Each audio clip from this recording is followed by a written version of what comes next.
G'day Internet. Today we've got the Atari ST finally back on the bench. Now, I've been a bit crook, so I recorded all this video as just footage. Didn't do any voice work because, well, honestly, I felt too crap to do it. So what I've done now is I'm doing it as a voiceover. So every time you hear my voice, it's a voiceover. It's going to be great. Let's get stuck in.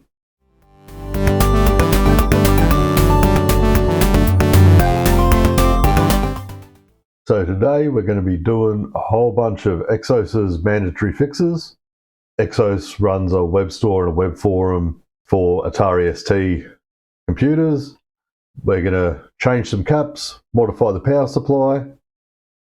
But to do that, we need to start off by pulling it all apart.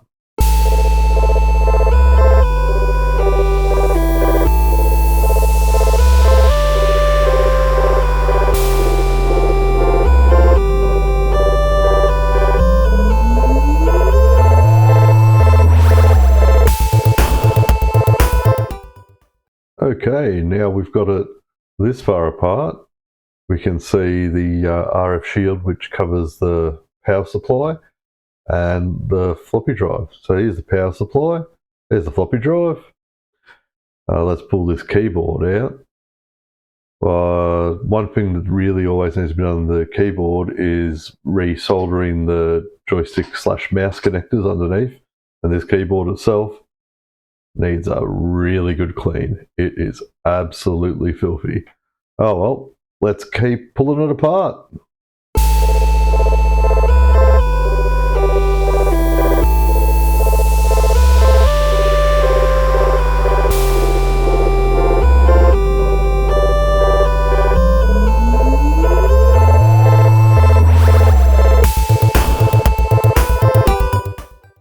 Alright, so now we're into the power supply.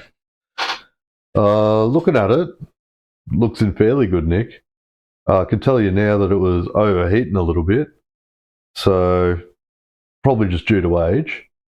So what we'll do is we'll follow the instructions on Exxos' website regarding the power supply, which means we're going to replace those big caps with high voltage rated, high temperature rated, and replace the bridge rectifier too. Let's keep going.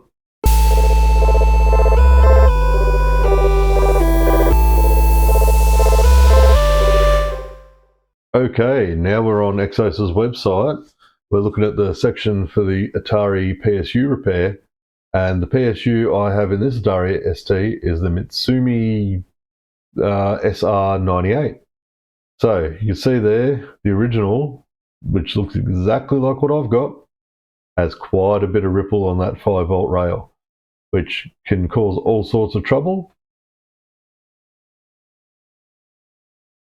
As we scroll down, you see he recommends replacing some of the values of capacitor. He recommends replacing the bridge rectifier and the main switching transistor. Well, let's go straight to the power supply on the bench. Okay, so here we are back on the bench. Got the power supply of the machine, and here are the big caps we're replacing. So 1, 2, 3, 4, 5, 6 of them. We'll replace the bridge rectifier over to the left and the main switching transistor.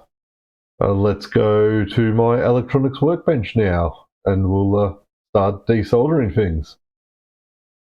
Because we're replacing the electrolytic caps first, I like to get my texter and just mark the polarity on the board so I don't get them wrong.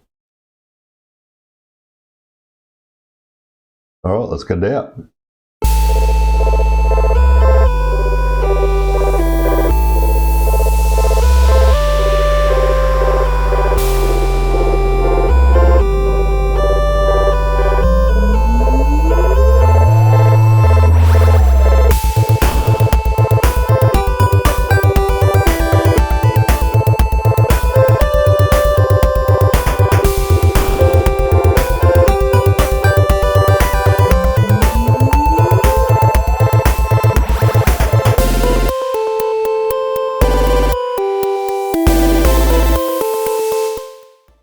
Okay, so we've got the cap out, and it is a 16 volt, 1000 microfarad Jamicon capacitor, and we're replacing it for 1500 microfarad 16 volt. I think it's a Nishikon I brought.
Okay, so I decided to test this one on camera. I did test all of them, and well, as you see, they all test absolutely fine. So they didn't really need replacing, but for the longevity of the machine, it's probably best practice.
Now all the caps are replaced and have a smiley face, it's time to move on to the bridge rectifier, which takes quite a bit of jiggery pokery to get in.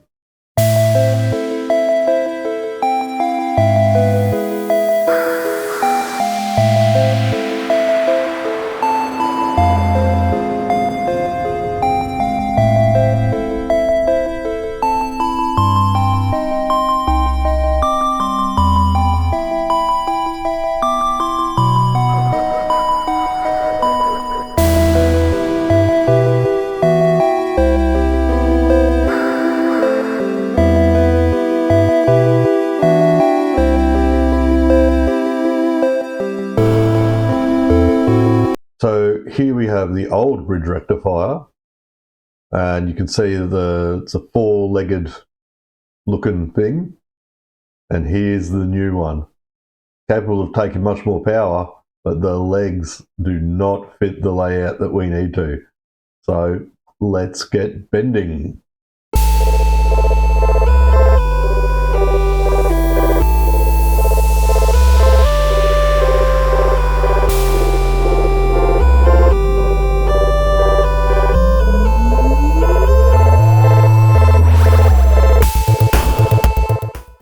It was at this point I realised I needed to drill out the vias in the board.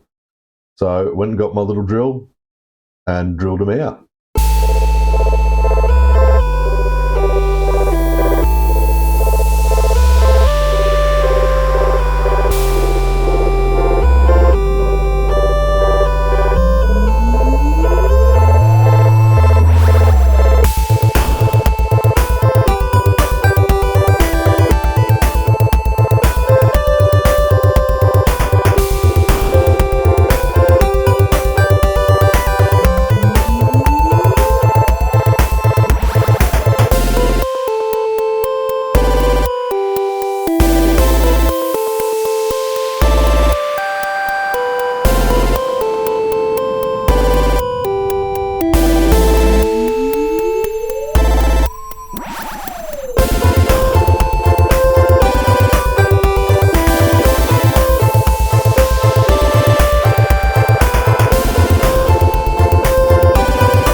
Okay, now we'll change out the main switching transistor.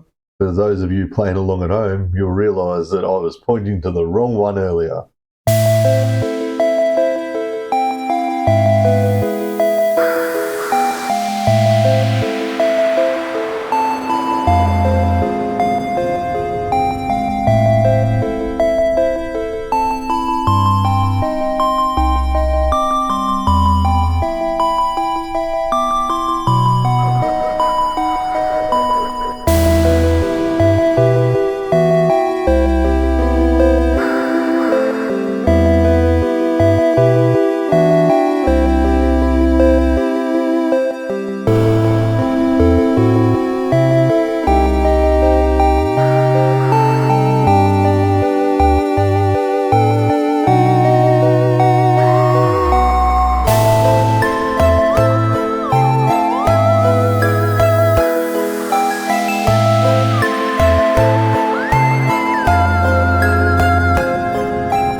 Okay, PSU's done. Let's look at the floppy drive.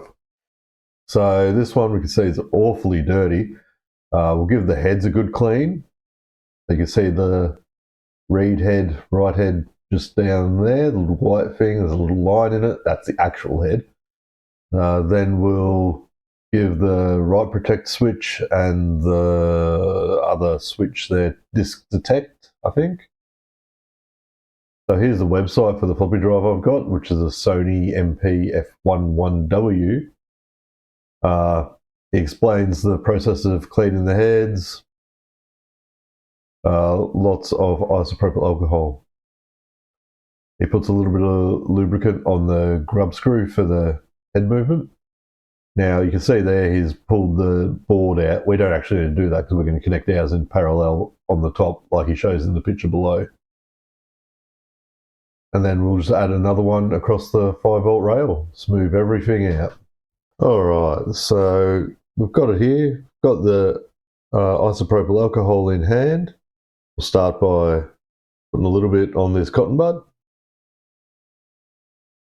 Whatever wants to come out, there we go, plenty of it. And we'll use it to gently wipe across the heads. There's a head on the top and on the bottom because it's a double-sided disk drive. And, well, nothing came off it, so the heads were probably pretty clean. Alright, let's get stuck into just wiping everything else down. So we'll use alcohol to get off all the old grease and grime, clean it all up nicely.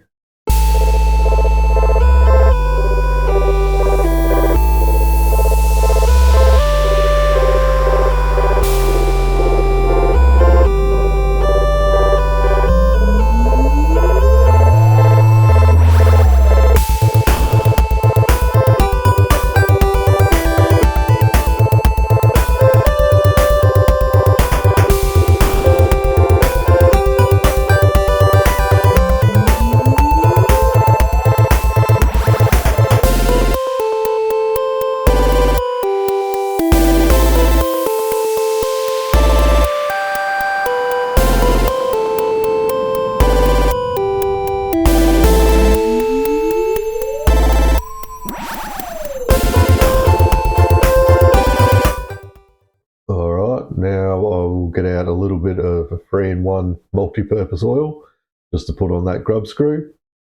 Make sure that all the movements are nice and smooth. So just very carefully, one little drip, and then wait. Okay, now I've got my contact cleaner and lubricant, and I'll spray that into the switches and just manually poke them, work all that contact cleaner in there. Then I'll get out the silicone lube, put that on in a tub on a cotton bud, wipe it on the rails, so just so everything just moves super smoothly. A little bit on the spindle, work it all in. Then a little bit of white lithium grease for anywhere where we get metal on metal contact. I use white lithium grease only where it gets metal on metal because it can have bad effects on plastic. I'll just wipe it on very carefully everywhere I can. Put the disc in to move it down. Probably shouldn't be using a good disc like Defender 2.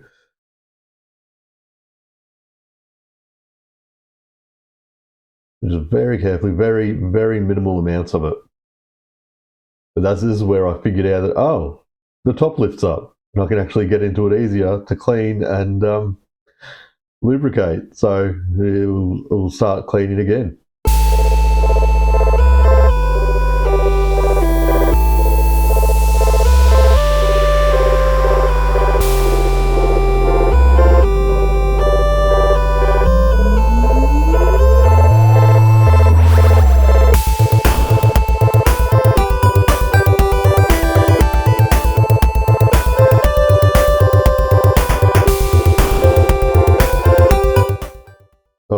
Now that it's all lubricated and cleaned, give it a test. Yep, that all eject action seems perfect.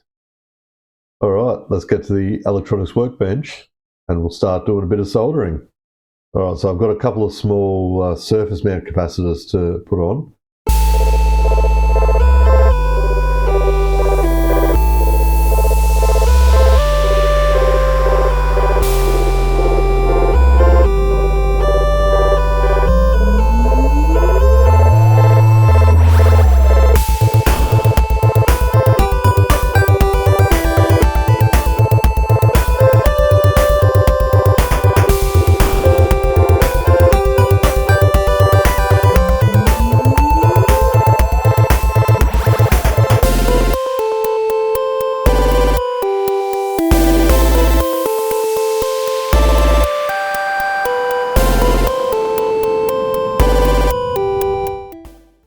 Okay, so I've added the 2 extra capacitors here and here.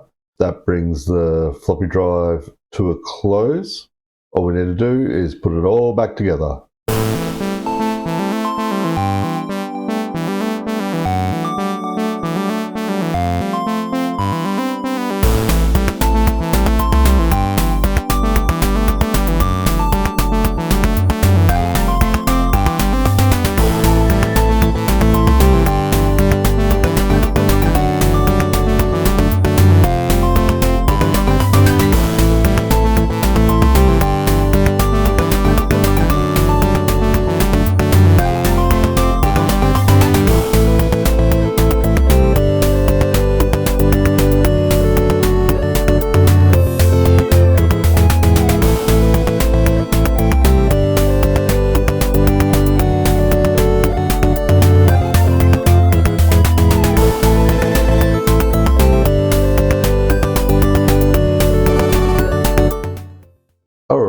Fully done. Everything seems to move nicely and certainly looks a lot cleaner. All right, well, let's move on to the keyboard. First thing we'll do is we'll pull all the keys off and give them a bath.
finger juice Batman. All right, let's give it a good clean. We need to pull the PCB off so we can repair the LED.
Okay, so we can see that the LED is standing off the board in a funny shape. We'll have to get my new LED, bend it to the correct shape, and fit it, and hopefully it goes through the hole in the case.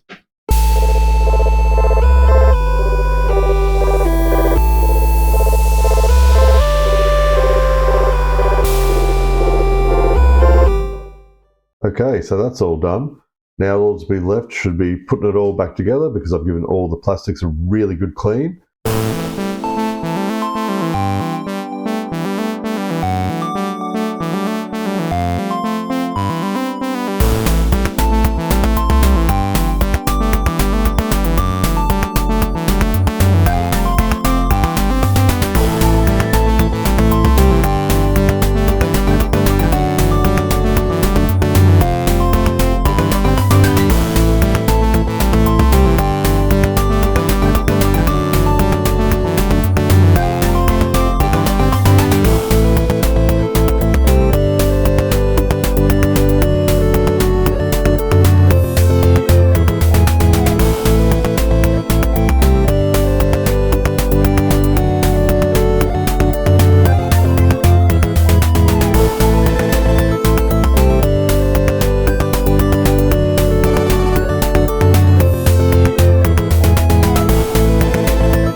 Okay, now we're up to the big guns.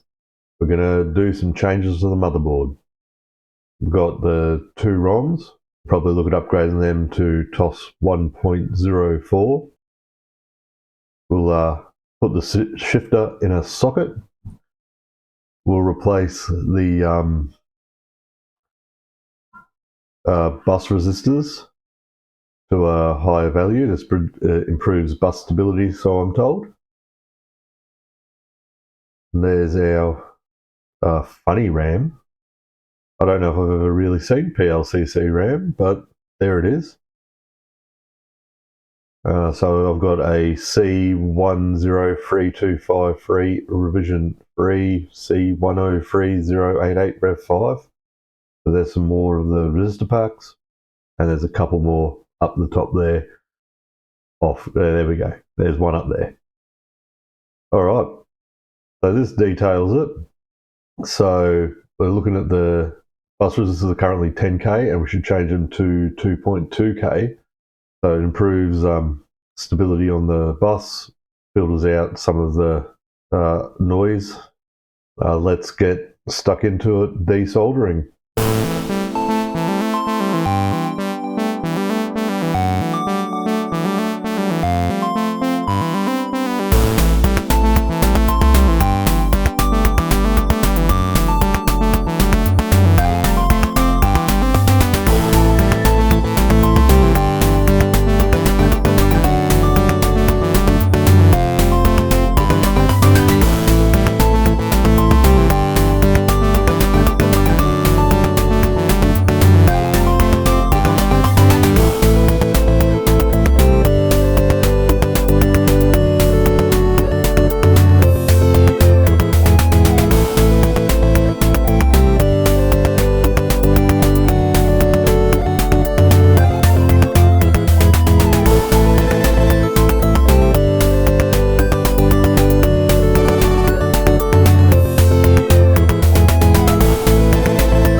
Oh, you bloody nuffer.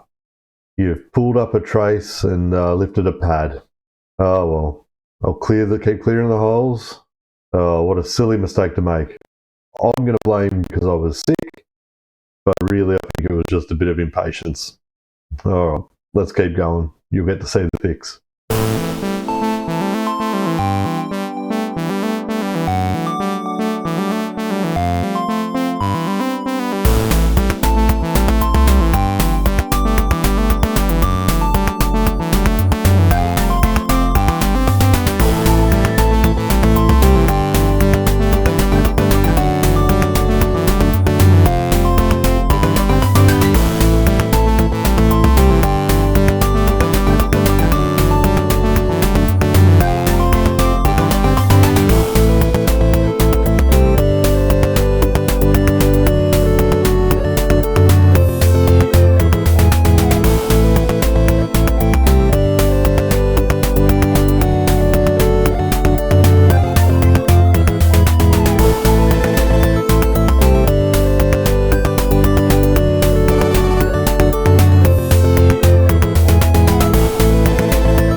Okay, well that's all done now.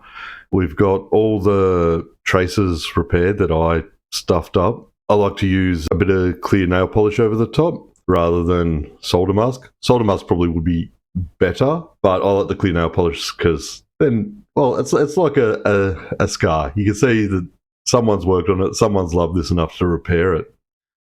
All right, well, let's move on to the very last section, which is changing the capacitors in the video circuitry.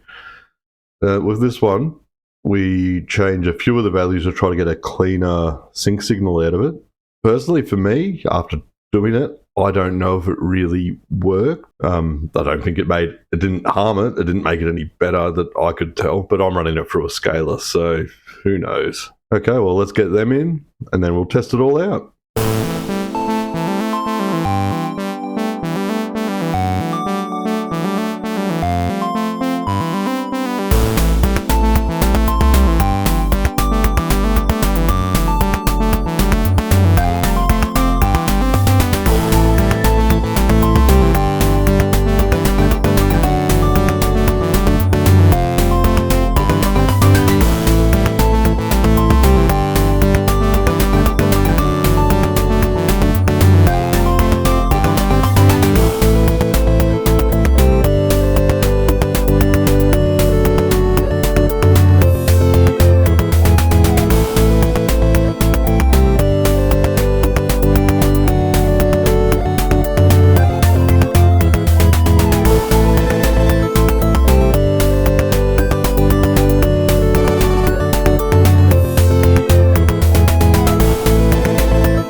Okay, so we're all done. All that's left is to change the ROMs. I got these ROMs off eBay by a seller in Queensland who makes the 1 megabit mask ROMs, which suit my version of STFM.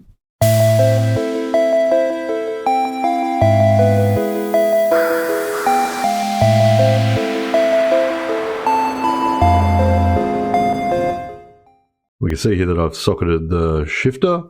Did that off camera. There was no big deal on that one. All right, now it's time to get it all back together.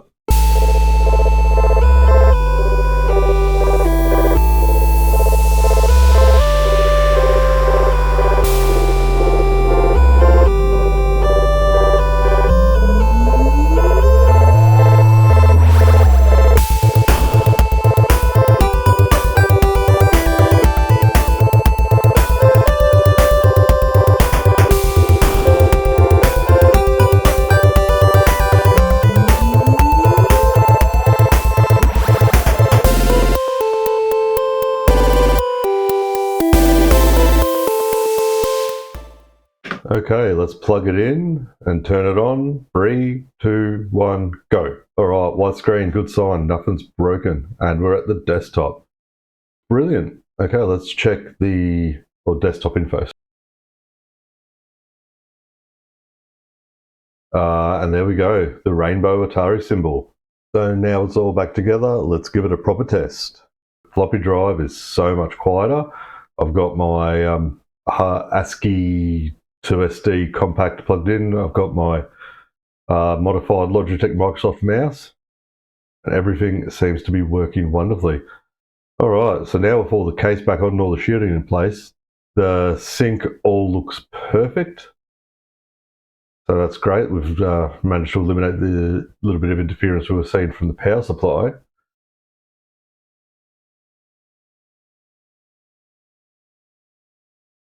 All right, let's get into sysinfo. I've only just copied this across to my SD card.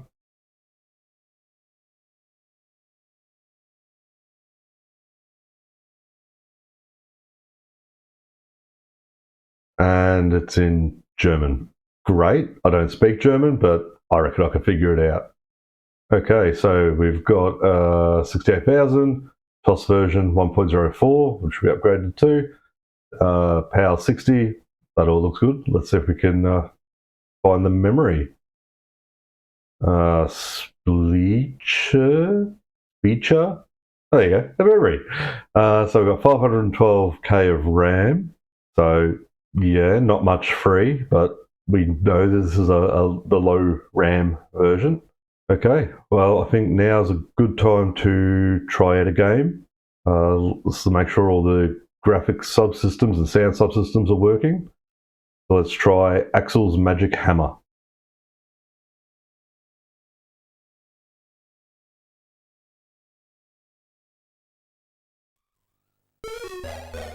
Well, that all seems to load up and work fine. Let's give the game a quick spin around the block.